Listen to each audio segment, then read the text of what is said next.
In this session, we will do detailed analysis of history UPSC PYQ 2025 target 2026. Last year UPSC ने subject wise कितना question पूछा उससे related ये list है। Only history से 14 questions पूछे गए। मॉडर्न हिस्ट्री से 8 question, medieval history 1 question, ancient history से 5 question, art and culture 1 question. Let's discuss all the questions in detail. First question, consider the following statement about Raja Rammohan Roy. Statement 1. He possessed great love and respect for the traditional philosophical system of the East. This statement is true. Second statement. He desired his countrymen to accept the rational and scientific approach and the principle of human dignity and social equality of all men and women. Yes, this statement is also true. So the correct answer is C, both 1 and 2. Let's discuss a detailed analysis of all these statements. Statement 1 true. Raja Ramohan Rai possessed great love and respect for the traditional philosophical system of East, was a profound scholar of Eastern philosophy. Raja Ram Mohan Roy east की traditional philosophical system का respect किया करते थे, love किया करते थे। Raja Ram Mohan Roy was a profound scholar of eastern philosophy, eastern philosophy के profound scholar रहे हैं। Studied Sanskrit and the Vedas and Varanasi and was deeply influenced by the Upanishad. राजा राम मोहन राय ने वाराणसी में संस्कृत एंड वेदास स्टडी किया एंड उपनिषद से ये डीपली इन्फ्लुएंस्ड रहे हैं। Statement 2. He desired his countrymen to accept the rational and scientific approach and principle of human dignity and social equality of all men and women. This statement also true. Raja Ram Mohan Roy desire किया करते थे कि उनके countryman rational and scientific approach को accept करें, human dignity and social equality के principle को सब लोग फॉलो करें। Often called the father of modern India, he was a staunch advocate for rationalism. Father of modern India के नाम से इन्हें जाना जाता है और रैशनलिज्म को उन्होंने ऑलवेज एडवोकेट किया। He fought for the abolition of sati, advocated for women's right including the right to inherit property, and promoted modern Western education and science through establishment of institutions like the Hindu College. Raja Rammohan Roy ने sati system को abolish करने में अपना important role play किया। Women right के लिए उन्होंने advocate किया, including right to inherit property, and modern western education and science को इन्होंने ऑलवेज प्रोमोट किया सो दैट इंडिया में साइंटिफिक अप्रोच को इन्हांस किया जा सके। एंड कुछ इन्होंने institutions such as Hindu College establish किए इंडिया में। Overview of Raja Rammohan Rai. Life span. Raja Rammohan Roy का जो लाइफ स्पेन रहा है वो 1972 से 1833 तक रहा है। Role, Indian reformer and writer रहे हैं। ब्रह्मो समाज, फाउंड ब्रह्मो समाज इन 1828 which was the precursor to Brahmo Samaj, a socio-religious reform movement in the Indian subcontinent. राजा राममोहन राय ने 1828 में ब्रह्मो समाज फाउंड किया। बाद में यही ब्रह्मो समाज बन जाता है। पहले ब्रह्मो सभा था, उसके बाद ये ब्रह्मो समाज बन जाता है, जो कि सोशियो रिलीजियस रिफॉर्म मूवमेंट का एक प्रीकर्सर रहा है। Title, father of Indian renaissance के तौर पर इन्हें जाना जाता है।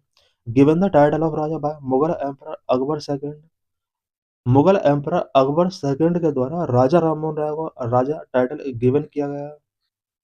फिलोसफिकल अप्रोच, राजा राममोहन राय का फिलोसफिकल अप्रोच क्या था? A synthesis of east and west, east and west का सिंथेसिस था इनके अंदर। Love for tradition, he had deep respect and love for the traditional philosophical system of the east. East का जो भी ट्रेडिशनल फिलोसफिकल सिस्टम था, उस traditional system के प्रति राजा राममोहन राय का deep respect and love show होता है। Modern outlook, he believed that modern culture was essential for the regeneration of Indian society. Indian society को रीजनरेट करने के लिए मॉडर्न कल्चर असेंशियल था, ये उनका बिलीव था। Rationalism, heavily influenced by rationalist ideas, he argued that religious teachings must be based on religion. इनका मानना था कि रिलीजियस टीचिंग्स रीजन के बेस पर होनी चाहिए। Major social and religious contributions, इनके सोशल एंड रिलीजियस कंट्रीब्यूशंस क्या क्या रहे हैं? आत्मीय सभा 1814, he established this society in Calcutta to promote monotheistic ideals and campaign against social ill such as idolatry, caste rigidity, and meaningless rituals. आत्मीय सभा को राजा राममोहन राय ने 1814 में एस्टेब्लिश किया कलकत्ता के अंदर, सो दैट मोनोथेसिस आइडियल्स को प्रमोट किया जा सके and social ills such as idolatry, caste rigidities and meaningless rituals के अगेंस्ट कैंपेन किया जा सके। Religious dialogue. In his work Percept of Jesus, he sought to separate the moral and philosophical message of the New Testament from this miracle stories. Social regeneration. He dedicated his life to the social, religious, intellectual, and political reform of his country, driven by a deep love for his people. Next question. Consider the following subject with regard to non-cooperation program. Non-cooperation program के regarding कुछ subjects given हैं. Number 1, boycott of law courts and foreign clothes. Number 2, observance of state non-violence. Number 3, retention of titles and honors without using them in public. Number 4, establishment of panchayat for settling dispute. How many of the above are part of the non-cooperation movement program? इनमें से non cooperation programme के part कौन कौन सा रहा है? यहाँ पर हम देख सकते हैं number 1, boycott of law code and foreign cloth, ये नॉन कॉपरेशन प्रोग्राम का पार्ट रहा है। Observance of state non violence, ये भी नॉन कॉपरेशन प्रोग्राम का पार्ट रहा है। Retention of title and honours without using them in public, ये नॉन कॉपरेशन मूवमेंट का पार्ट नहीं रहा है। इसमें रिटेंशन वर्ड यूज किया गया है। टाइटल्स एंड ऑनर्स को रिटेंशन करने के लिए नहीं कहा गया था, टाइटल्स और ऑनर्स को गिव अप करने के लिए यहाँ पर टॉक किया गया था।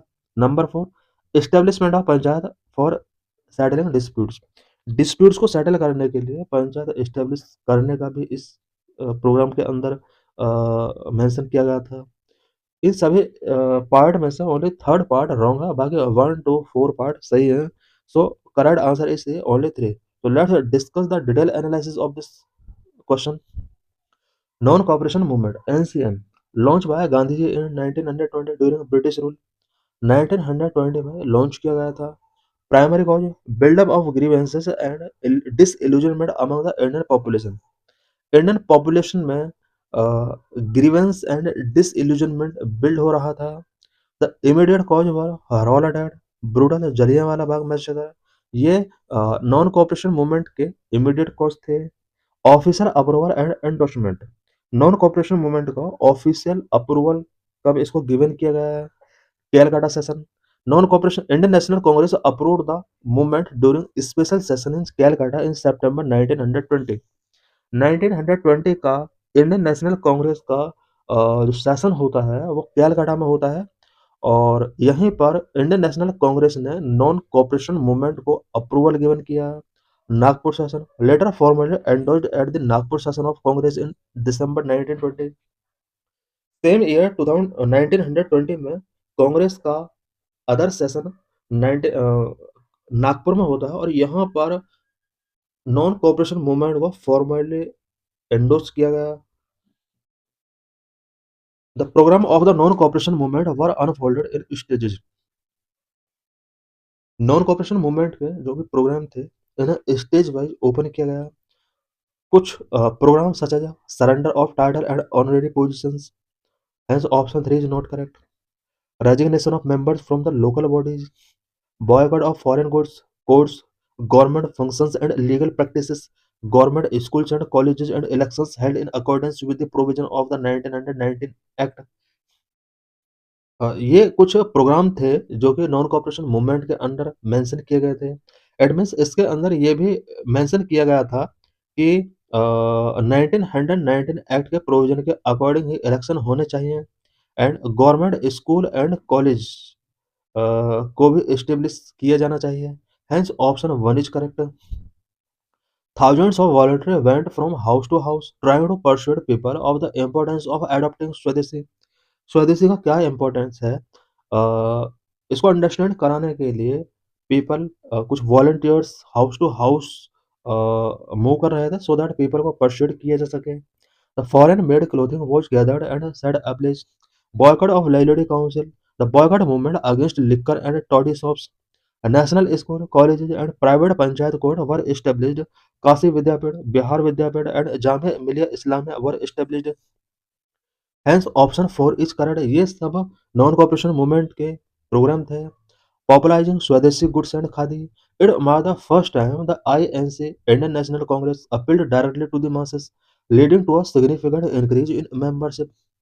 Maintenance of Hindu-Muslim unity and practice of state non-violence.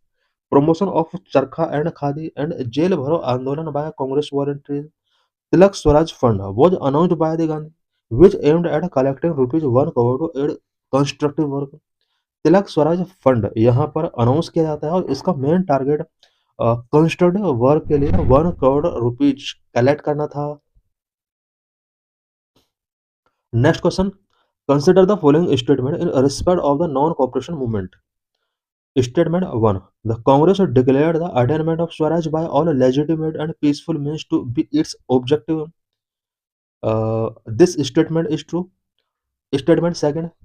It was to be implemented in stages with civil disobedience and non-payment of taxes for the next stage if only if Swaraj did not come within a year and the movement resorted to repression.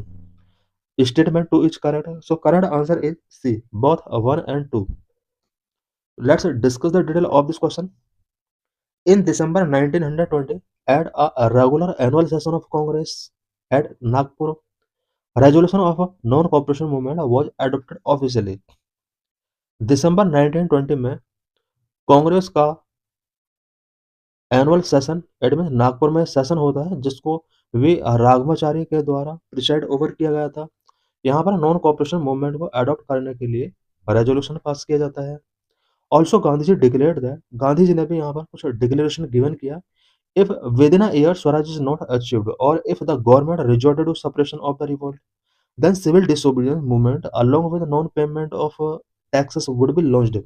Gandhi ji ने declare किया कि with in 1 year अगर Swaraj given नहीं किया जाता है और हमारे रिवोल्ट को सप्रेशन किया जाता है ब्रिटिश गवर्नमेंट के द्वारा, देन एक सिविल डिसओबीडियंस मूवमेंट स्टार्ट किया जाएगा and non payment of tax movement भी लॉन्च किया जाएगा इंडिया के अंदर.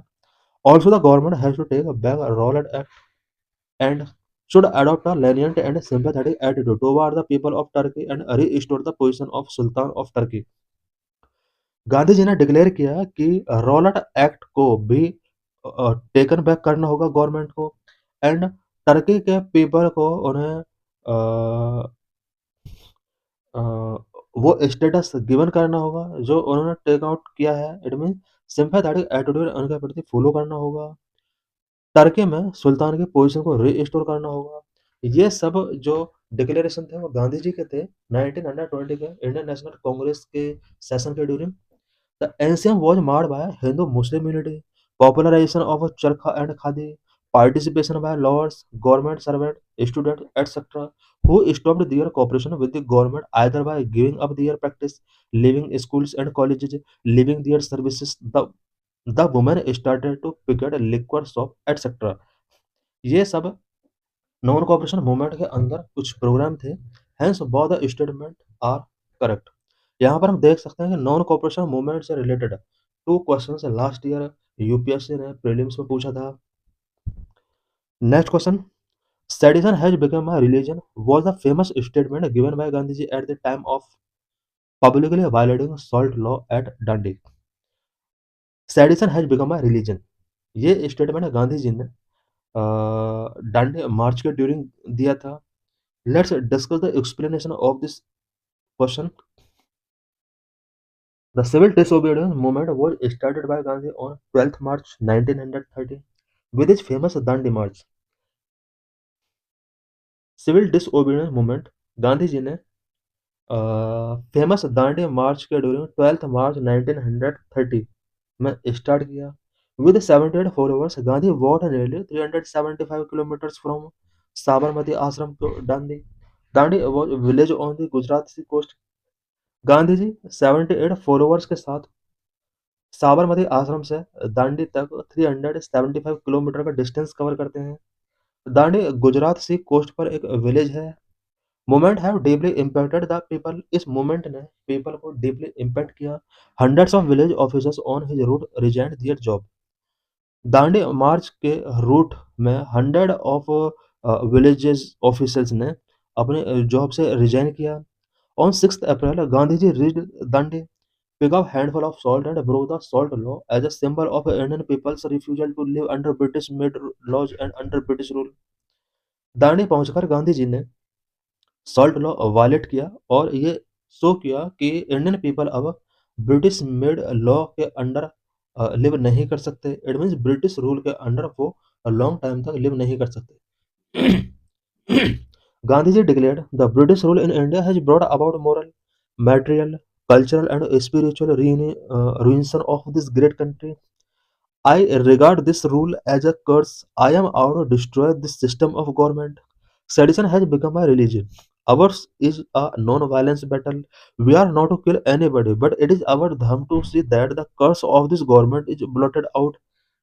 गांधी जी ने डिक्लेयर किया कि इंडिया में ब्रिटिशर्स ने moral, material, cultural and spiritual reunion में अपना इम्पोर्टेंट रोल प्ले किया है। इट मीन्स इंडिया की जो मॉरल्स थे, मटेरियल, कल्चरल एंड स्पिरिचुअल जो स्ट्रेंथ थी उसको रियूनियन किया है। एंड इन्होंने कहा था कि इस रूल को मैं कर्स मानता हूँ और मुझे ये कर्स खत्म करना होगा। सेडिशन अब मेरा एक रिलीजन बन चुका है। हमारा जो बैटल है वो नॉन वायलेंस है। और इन्होंने कहा था कि हम सबका धर्म है कि इस सिस्टम को हमें खत्म करना होगा।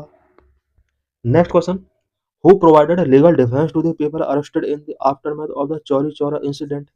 चौरी चौरा इंसिडेंट के आफ्टरमैथ जिन पीपल को अरेस्ट किया गया था उनको लीगल डिफेंस किसने प्रोवाइड कराया?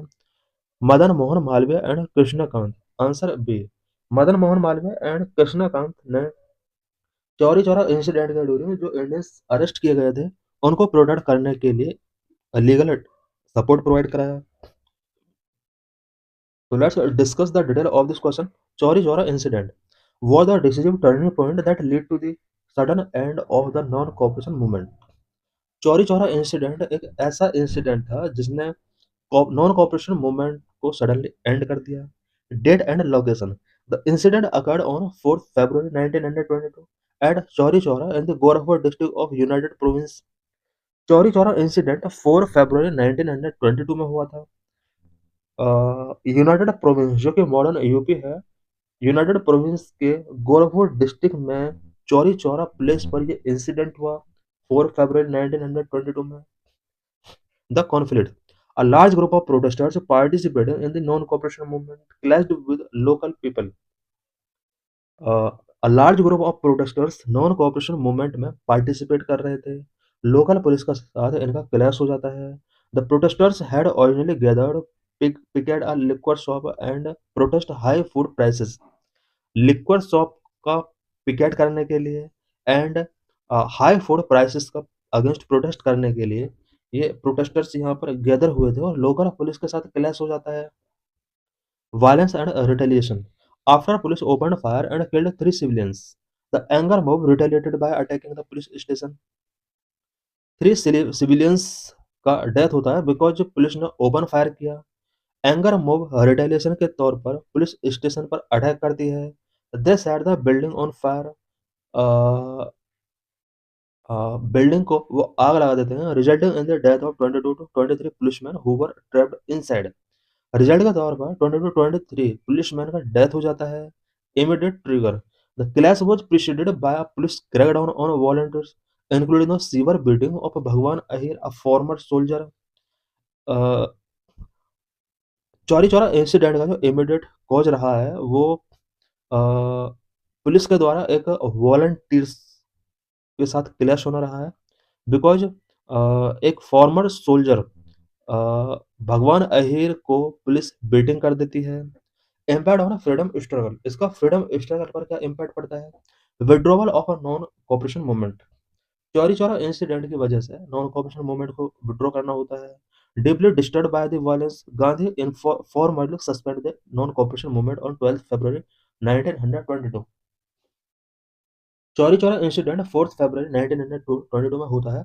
इसके 4 डेज बाद 12 फरवरी 1922 में Gandhi ji formally non cooperation movement को सस्पेंड कर देते हैं बिकॉज वो इस इंसिडेंट से डीपली डिस्टर्ब थे।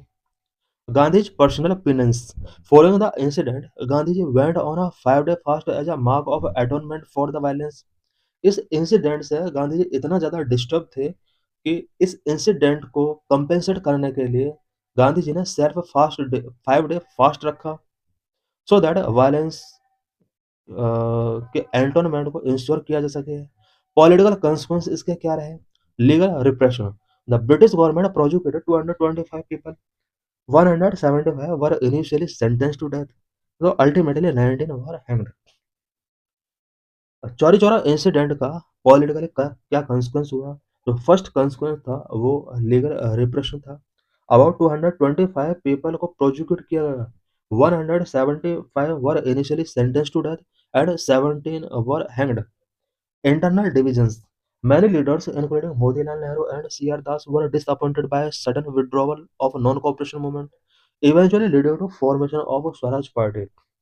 नॉन कॉपरेशन मूवमेंट को गांधी जी विड्रॉ कर लेते हैं। नेहरू एंड सी आर दास इससे हैप्पी नहीं थे, वो डिसअपॉइंट हो जाते हैं और Nehru and C Motilal Nehru and C R Das अब स्वराज पार्टी फॉर्मेशन के लिए इनिशिएटिव टेकिंग करते हैं। गांधी जी से Motilal Nehru and C R Das happy नहीं थे और यही वजह है कि इन्होंने यहाँ पर स्वराज पार्टी मेकिंग करने के लिए एक इनिशिएटिव टेकिंग किया। Gandhiji's arrest. Shortly after calling off the movement, Gandhi was arrested in March 1922 and sentenced to 5 years in prison for sedition। 4 फरवरी को चौरी चौरा इंसिडेंट होता है। 12 फरवरी में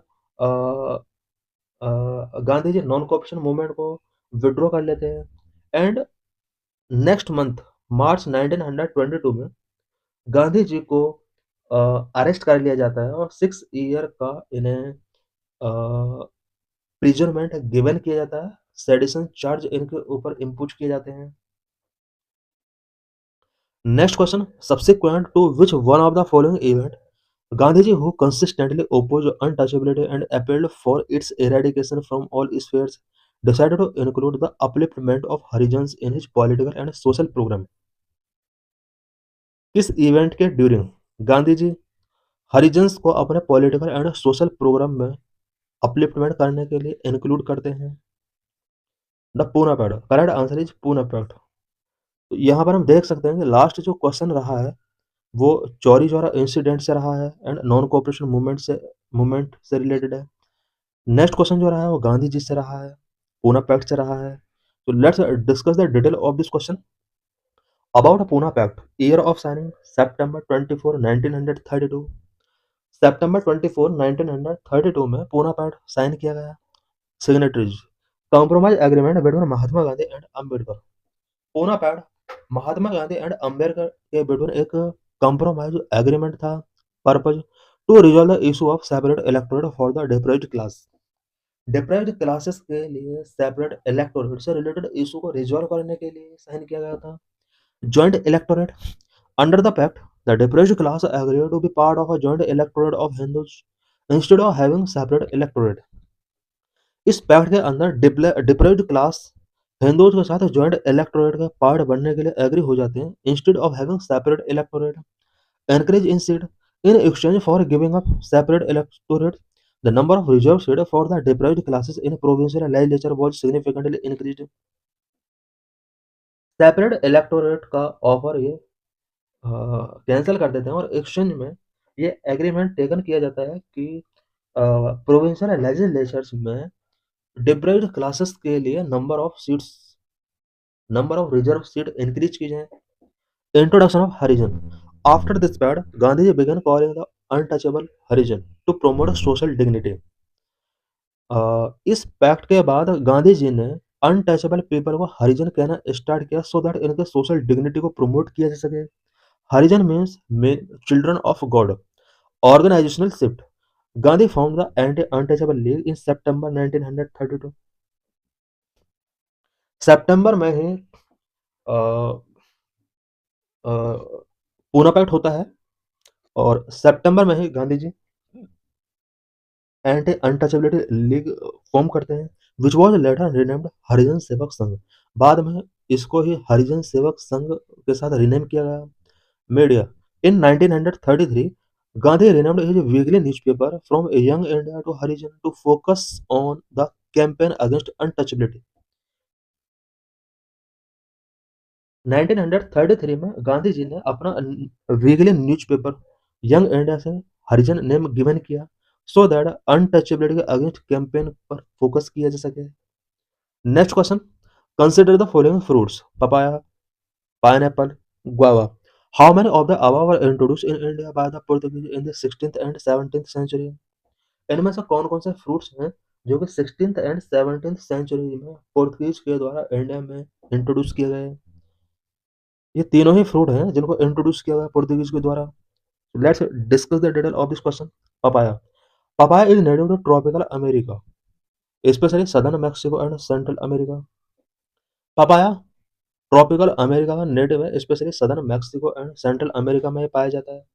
it was introduce to India by Portuguese in the 16th century via the Philippines and Malacca.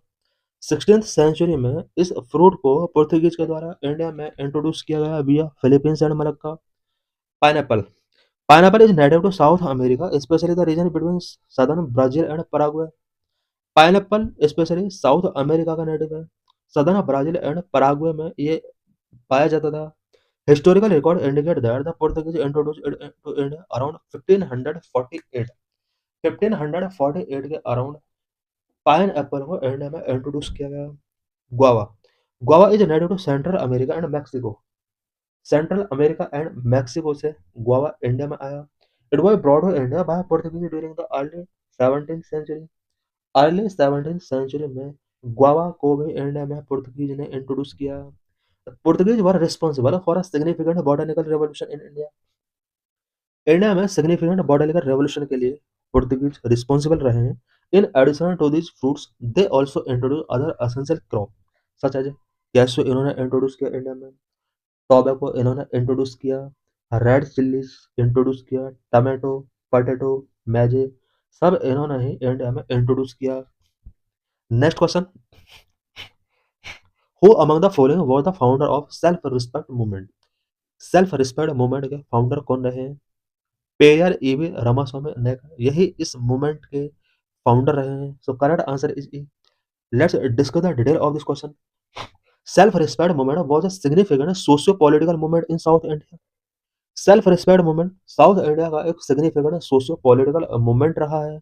Core objectives, foundation started by E V Ramaswamy in 1925 in Tamil Nadu. Self respect movement Tamil Nadu state में 1925 में E V Ramaswamy popularly known as Periyar ने start किया था। Anti caste ideology aimed at creating a society where backward castes have the same human right as upper caste. rationalism, Periyar promoted nationalism and strongly criticized religious rituals and dominance of Brahmins in social and religious life. Self-respect marriage. One of the most famous aspects was the self-respect marriage, which was conducted without a Brahmin priest and without religious ceremonies. Social impact. Women's right was a pioneer in advocating for women's rights, including the right to divorce and property rights. Language pride. It played a major role in the Tamil Pride movement, emphasizing the cultural identity of non-Brahmins. Tamil pride movement में self respect movement ने एक major role play किया है। Political legacy laid the foundation for the Dravidian movement, which eventually led to the formation of political parties like the DMK and AIDMK. Self respect movement ने Dravidian movement का foundation laid किया। Eventually कुछ political parties इसके द्वारा form की गई हैं such as DMK and AIDMK. ये पॉलिटिकल पार्टीज प्रेजेंट में इंडिया के अंदर हैं। Next question, the irrigation device called argata was a large wheel with earthen pot tied to a outer end of its spoke. आराघट्टा से रिलेटेड एक क्वेश्चन पूछा गया है जो कि इरिगेशन डिवाइस है। ये एक लार्ज व्हील होता है और व्हील के आउटर साइड में कुछ पॉट्स टाइड होते हैं। Let's discuss all the options in detail. Araghata from Sanskrit era meaning spoke and ghatta meaning pot. घट्टा का मीनिंग होता है pot. Is a person wheel like irrigation device used extensively in medieval India. Araghatta एक Persian wheel like irrigation device है जिसको medieval India में extensively use किया जाता रहा है. चरस और mot water bag made of leather pulled over a pulley. Charas और मोट एक वाटर बैग है जो कि लेदर का बना होता है और पुली के थ्रू इसको पुल्ड किया जाता है. डायरेक्टली और simple pulled rope system a large water bucket pulled up by rope directly by hand.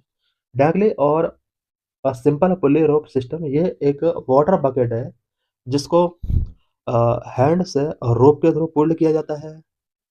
Next question. Who among the following rulers in ancient India has assumed the title Mattavilasa, Vishishta Charitra and Gunabhara. Correct answer is Mahendra Varman first. Mahendra Varman first एक ऐसा ruler रहा है जिसको कुछ special type के title जिसने assume किए हैं Mattavilasa, Vishishta Charitra and Gunabhara. So let's discuss the detail of this question. Mahendra Varman first, famous Pallav ruler, great patron of art, titles, Mattavilasa. Mattavilasa means addicted one. Visishcharita means curious minded and Gunbhar means full of virtues. तो Mahendra Varman first जो कि एक Pallav ruler रहा है art को ये patron given किया करता था. इसी पर्सन को ये 3 टाइटल्स गिवन किए गए हैं. Next Simha Vishnu father of Mahendra Varman first reviving the Pallava dynasty title Avani Simha lion of earth.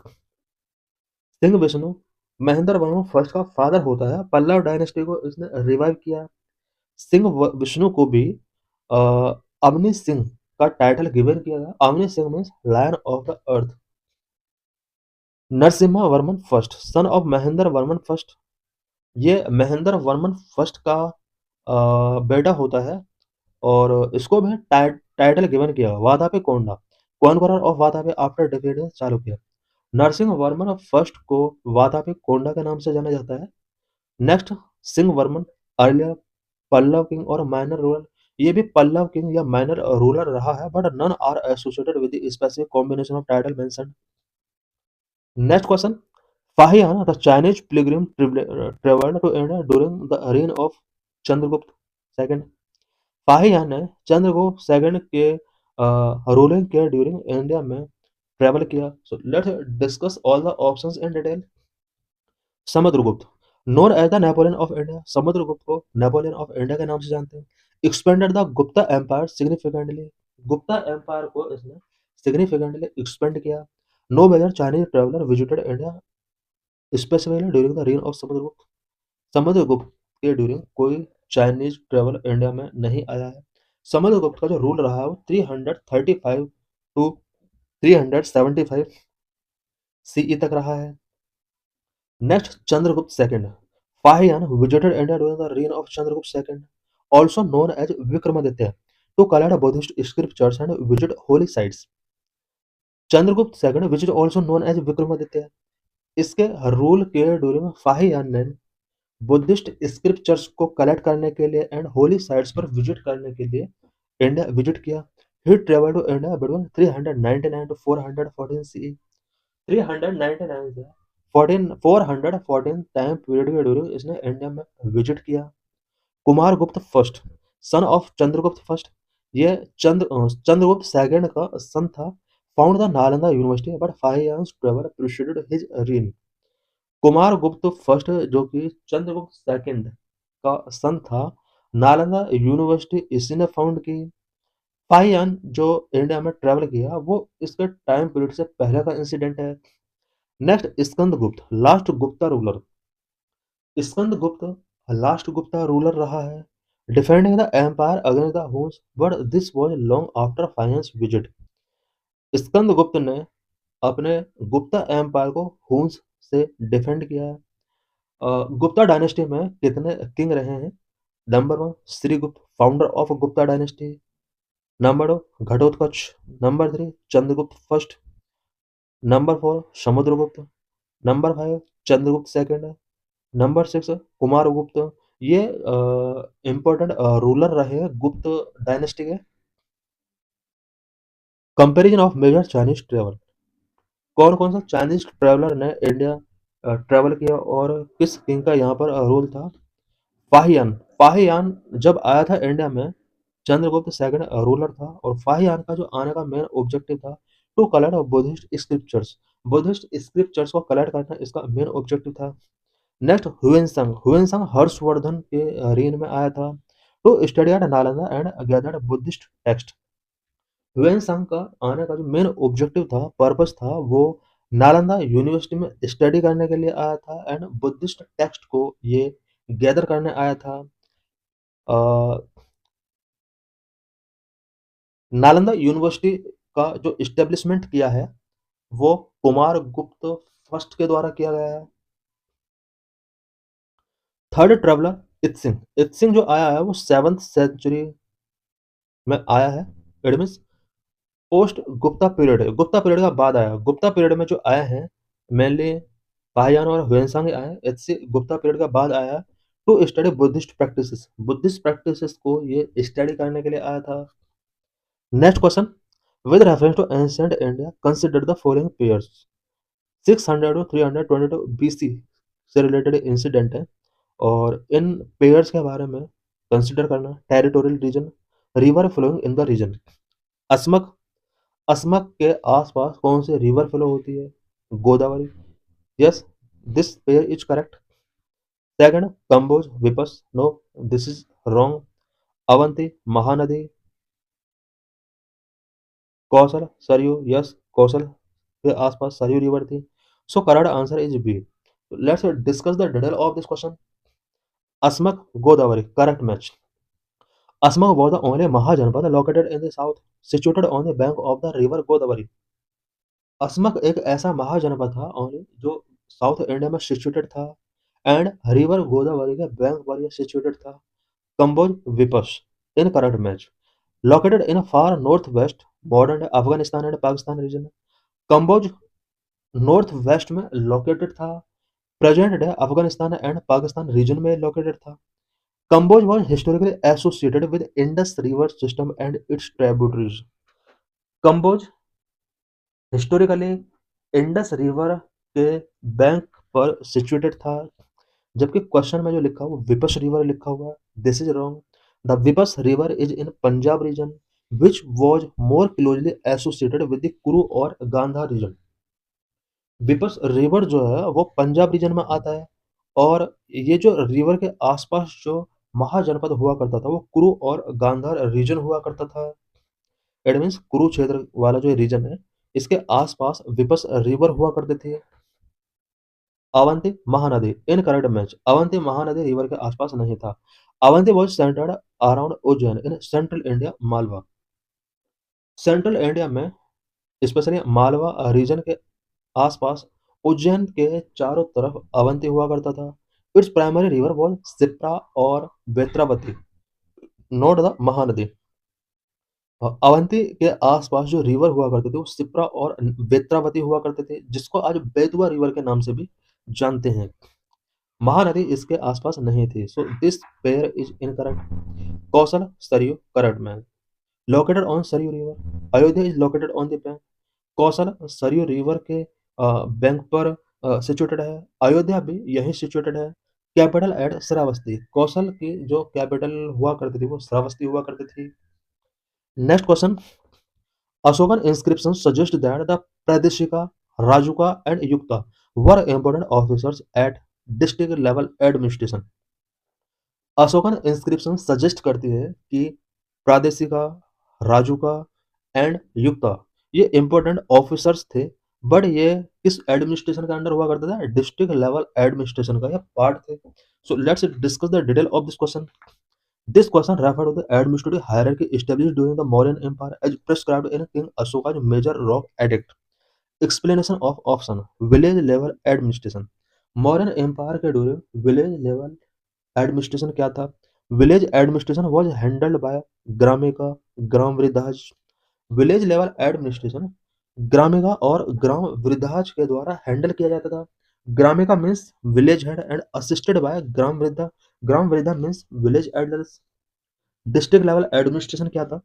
According to Ashokan inscriptions specifically Major Rock Edict 3.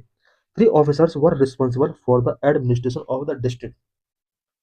Ashokan inscriptions especially Major Rock Edict 3 के अकॉर्डिंग डिस्ट्रिक्ट एडमिनिस्ट्रेशन के लिए three officers responsible हुआ करते थे। Number one pradeshika, number two rajuka, number three yukta. Number of pradeshika head of the district administration. Pradeshika district administration का head हुआ करता था, responsible for law and order and revenue collection. Number two rajuka initially responsible for serving land and settling dispute, later given more power over the welfare of the people. Rajuka land survey के लिए and dispute setting के लिए responsible हुआ करता था, letter इसको more power given की गई। Number three yukta subordinate officer responsible for managing the finance and accounting of the district. District finance and accounting को मैनेज करने के लिए युक्ता ऑफिसर रिस्पॉन्सिबल हुआ करता था। Provincial administration govern by member of the royal family called kumar और aryaputra, supported by council of ministers. Provincial administration royal family के member के द्वारा गवर्न किया जाता था, सच है कुमार और आर्यपुत्र। काउंसिल ऑफ मिनिस्टर्स इसको सपोर्ट किया करते थे। काउंसिल ऑफ मिनिस्टर्स को महामाद्राज के नाम से जाना जाता था। Level of central administration, central administration किस तरह से एडमिनिस्टर किया जाता था। Central administration consisted of the king and मंत्री परिषद। सेंट्रल एडमिनिस्ट्रेशन किंग और मंत्री परिषद के द्वारा हैंडल किया जाता था। मंत्री परिषद means council of minister along with various अध्यक्ष हेड ऑफ डिपार्टमेंट लाइक समाहर्ता, chief tax collector.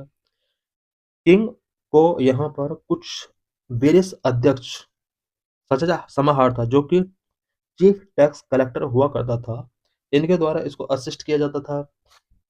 Next question, who among the following led a successful military campaign against the kingdom of Srivijaya, the powerful maritime state which ruled the Malay peninsula, Sumatra, Java and the neighbourhood island. कौन सा ऐसा king हुआ है India का जिसने Srivijaya kingdom के against military campaign किया और पावरफुल मैरीटाइम स्टेट में भी उसके कैंपेन रहे। The correct answer is Rajendra first of Chola dynasty. So let's discuss the detail of this question. Rajendra first of Chol dynasty. This is the correct answer. One of the greatest emperor of the Chol dynasty. In 1025 CE, he launched a massive naval expedition against the Srivijaya kingdom in Southeast Asia. Southeast Asia में Srivijaya kingdom के against Rajendra first ने massive Naval expedition launch किया। यह एक special type का king रहा है जिसने नवल एक्सपीडिशन की है। Main aim of campaign naval expedition का इसका मेन एम क्या था, to secure trade route to China. China के साथ ट्रेड रूट को सिक्योर करना इसका मेन एम था। And penalise Srivijaya for of शोडिंग Chola merchant ships, because Srivijaya ने चोला मर्चेंट शिप्स को ऑब्स्टर्ड किया और उसको पेनलाइज करने के लिए श्री विजय राजेंद्र फर्स्ट ने 1025 में ये कैंपेन स्टार्ट किए। His fleet successfully captured the Srivijaya king and several major ports, including Kedah and Palembang. Rajendra first के जो फ्लीट सक्सेसफुल रहे हैं और इसमें श्री विजय किंग को इसने कैप्चर किया। Several major port include Kedah and Palembang. Kedah जो कि मलाया का पोर्ट है एंड पेलेमबर्ग जो कि सुमात्रा का पोर्ट उस टाइम पर हुआ करता था, इनको भी इसने कैप्चर किया। Famous as great maritime conqueror, great maritime conqueror के नाम से राजेंद्र फर्स्ट को जाना जाता है। अमोघ वर्ष राष्ट्रकूटा, अमोघ वर्ष जो था, अमोघ वर्ष यहाँ पर देख सकते हैं कि ऑप्शन ए में गिवन है। अमोघ वर्ष राष्ट्रकूट रूलर हुआ करता था। Famous Rashtrakuta ruler known for his patronage for literature, Jainism, then for naval expansion. His empire was primarily land-based in Deccan region of India. Next, Prataparudra Kaktiya, last prominent ruler of Kaktiya dynasty, based in modern-day Telangana. Kakatiya dynasty modern day Telangana में based थी और प्रतापरुद्र इसका last prominent ruler रहा है।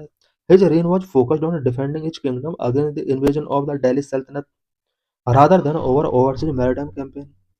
Vishnuvardhan, Hoysal dynasty, a powerful king of the Hoysal Empire, best known for shifting its capital to Dwarasamudra and building the magnificent Chenna Kesava temple. Vishnuvardhana जो कि Hoysala dynasty का king रहा है, इसने मैग्निफिसेंट चेन्ना केशव टेम्पल इसने एस्टेब्लिश कराया। While he expanded his territory in South India, he did not lead naval campaign against South East Asian kingdom. इसने किसी भी टाइप का naval campaign स्टार्ट नहीं किया है।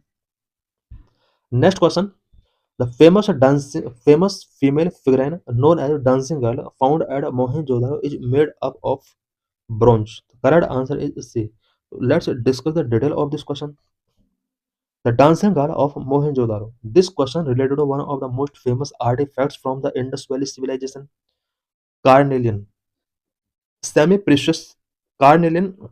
यहाँ पर जो फर्स्ट ऑप्शन दिया हुआ है, और सभी ऑप्शंस के बारे में डिटेल यहाँ पर डिस्कस करेंगे। Carnelian, semi precious red stone often used by Indus valley craftsman to make beads and jewellery but not the dancing girl.